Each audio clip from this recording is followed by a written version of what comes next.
Cafe Luna, Seasons of Adventure, Volume 1, by Lux Lucerne.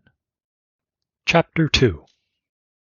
On the northern continent of Plituvia, there lay the sleeping city of Port Italy, built upon a lagoon of pristine waters. The gentle lapping of water flowing through the canals can be heard on this quiet morning. Tree leaves rustle to and fro as a cool breeze sweeps its way through the streets. The town was still asleep, safely tucked away in their warm beds. Dark clouds swirled in the sky above, slowly blanketing over the sleepy city as a storm approached. A cold, biting wind could be felt as the flames of the enchanted street lanterns flickered, dancing back and forth.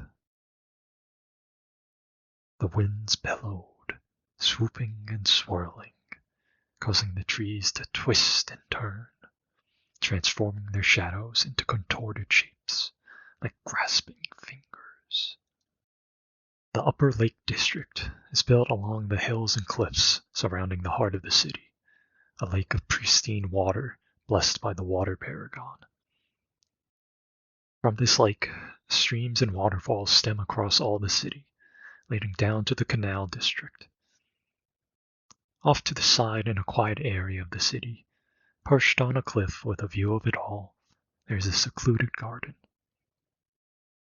Nestled by trees and cradled by the cliff face, water gently babbles through this charming and enchanting garden, before falling to the canals. Though this garden has fallen into a state of some neglect, now untidy and lonesome. The building attached has a sign wavering in the front, swinging in the wind, squeaking and banging. It reads, Cafe Luna, blazoned with a picture of a crescent moon. To the side of the wooden doorway is a window with plant pots lining the inside. Perhaps once vibrant and full of color, the plants now looked wilted and sad, leaves drooping as if they were tired. On one side of the cafe there is a line of booths and tables, the other the bar and entrance to the kitchen. The cafe was dark, quiet, and still. Going through the kitchen and up the stairs, someone began to stir in the sleeping city. A young woman with silvery long hair lay in her bed, staring at the ceiling. Her hair flowed across her pillow like streams of silver. She lay there for some time, staring at nothingness, simply laying there. Inside she felt an emptiness, but on the outside her body felt heavy, as if weighed down by many burdens. She let out a sigh and began to slowly roll out of bed. Reached out to her cluttered nightstand and fumbled for her hair tie. She loosely tied her hair back, and grabbed her belt, a knife and wand attached, and made her way out of her bedroom. The corridor was quiet and dark. The other bedroom doors were left closed and untouched. A slight creaking could be heard as her bare feet plodded along towards the small common area which sat collecting dust. Paused for a moment to reach within her holster and pulled out a silvery wand with blue gemstones affixed to both ends. Twirling it with her fingers, a soft silver light began to shine around it. With this, she made her way down the dark stairs and into the kitchen. The kitchen was dark, metal glinting in the silvery glow of her wand, but with a wave, the room was filled with a soft light. Lanterns along the walls sprung to life, and each a flickering ember of magic, gently glowing. It was time to prep for opening. The young woman went about her routine. With a spark, the stove let out a whoosh and gently glowed. Water was set to boil and coffee to brew, slowly bubbling as wafts of steam floated in the air. Utensils and dishes were laid out with quiet clinks and clanks. She drew her knife from the scabbard on her belt. Looking down the edge, a light glinting off the shining metal, she noted any nicks in the blade. While holding still, she realigned the edge of her knife, which sang with a rhythmic shink shink. Vegetables were peeled and chopped on a well-worn cutting board, mixing the sound of crisp, fresh ingredients and the chop of metal on wood. Each ingredient was treated with love and respect, honoring the food which becomes our fresh flesh and blood. Progress was made in small, consistent steps, one ingredient at a time, just as she was taught. Many sounds of cooking could be heard as the young woman finished preparing for the day. But it was a melancholic symphony, each sound isolated and alone. Preparation took longer while alone. By this time she would normally be having breakfast with a smile. She was well versed and comfortable with the preparation routines of Cafe Luna. She had handled the cafe on her own before. Oh, as she finished preparing and went to have her breakfast of a warm crescent pasty, buttery pastry filled with savory meat and vegetables, her heart felt forlorn. The food tastes the same as ever, but where are those who share the memories? The kitchen rose in temperature as the various pots simmered and bubbled, but the cafe lacked that certain warmth. The young woman's shoulders slumped, and she placed her knife on the counter. She took out her wand once more, and with a twirl of light, she made her way up the dark stairs back into her bedroom. Her body felt heavy, heavier than before, and she collapsed into bed. With a trembling hand, she reached out for an open letter on her nightstand and read it once again. The letter was from the Guild Association of Faventi, the continent of wind. There was an airship crash.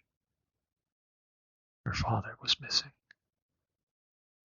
and found no traces of him anywhere. Lunania placed the letter back down and picked up a picture frame in its place. A silver-haired young woman stood next to a young man with black, windswept hair. They had become silver rank adventurers together, now full-fledged and experienced. Besides them, looking proud, was a sharply dressed mage, silver hair of the same color, and a muscular, bright-eyed chef, with a smile just as bright as the young woman's. Her azure eyes grew stormy. Her hair cradled her cheeks like streaks of moonlight, now glistening with dew. Gazed upon the dark clouds above, and let out a quivering whimper. The sea let loose, and crashing waves were set forth. Now just as the waves kept crashing, and the sky continued to grow stormy, time still went on. A gray, dim light began to filter into Lunania's room. Dawn was approaching, and there were things to be done, regardless of her deep sorrow.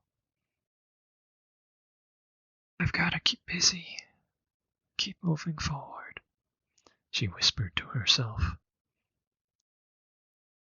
Lunania wiped her face and slowly got out of bed, still sniffling.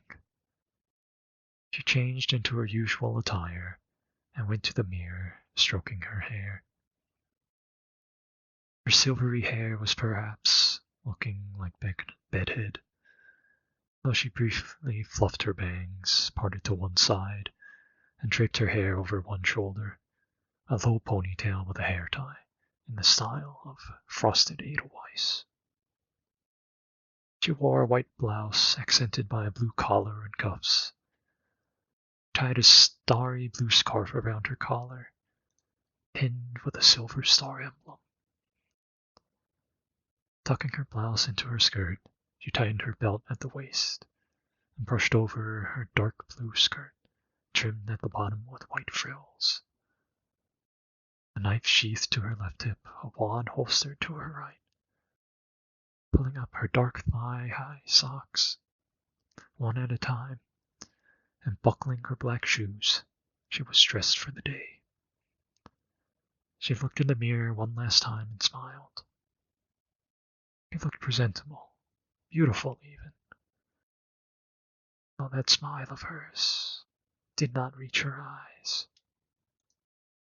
The buckles on her shoes jingled with each step. She entered the dining area of the cafe, twirling her wand. With a gentle tap, each wall lantern came alight, letting out a warm, homey glow. She wiped each table with a warm washcloth, each one letting off a bright, glossy shine. Clinking and clanging, Lunania brought over the tray of silverware and started to set the tables. Placed down the napkin, then the knife and fork. Fold it over and roll it up. Then she slid it over to the other side of the table, focused and practiced. But looking up, she realized her mistake.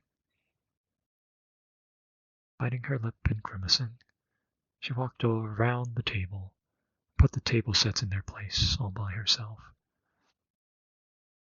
and finished the process, going around the tables alone until each one was set.